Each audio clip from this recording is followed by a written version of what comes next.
বন্ধুরা, আমি ভালো আছি, আশা করছি তোমরাও ভালো আছো।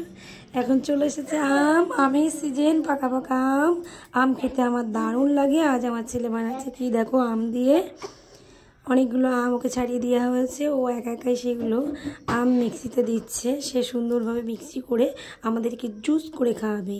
তার জন্য নিয়ে নিয়েছে সে কিছু পাকা আম, আর চিনি দেবে না, চিনির বদলে দেবে মিশ্রি, আর সাথে নিয়েছে কিছুটা লেবু আর কিছুটা বরফের টুকরো। এখন সেই মিক্সির মধ্যে সব কিছু দিয়ে দিচ্ছে, একবারে ব্লেন্ডারে ব্লেন্ড করে নেবে বলে। টক হওয়ার জন্য সাথে একটু লেবু দিয়ে দিচ্ছে, সাথে কপটা লেবুও দিয়ে দিল মিক্সির মধ্যে সুন্দরভাবে। ছোট বাচ্চা বুঝতেই পারছো, ভালো পারি না, টুকটুক টুকটুক টুকটুক করে করছে, তাই টুকটুক টুকটুক করে সুন্দরভাবে করার চেষ্টা করছে। যতটা পারি ততটাই আমাদের কাছে অনেক। এখন সে তার হাতটা একটু চেটে খেয়ে নিচ্ছে, কেননা আম খেতে সেও খুব ভালোবাসে। আম খেতে কে না ভালোবাসে, আম খেতে সবারই খুব ভালো লাগে।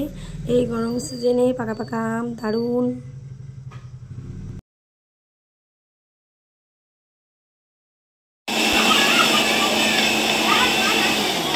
তার মিক্সি করা হয়ে গিয়েছে, এই দেখো কতটা ফেলেও দিল, ও যা সুন্দর হয়েছে। এখন দেখো কত সুন্দর হয়েছে, দেখতেই পাচ্ছ দারুণ।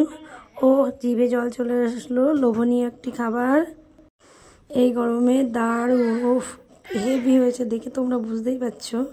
ও ইয়ামি ইয়ামি টেস্টি টেস্টি একটি খাবার, যে কোনো বাচ্চাই ফুটি বা আমের জুস খেতে ভালোবাসে, দারুণ লাগে। এবং ও নিজে খেয়ে টেস্ট করে দেখছে, দারুণ।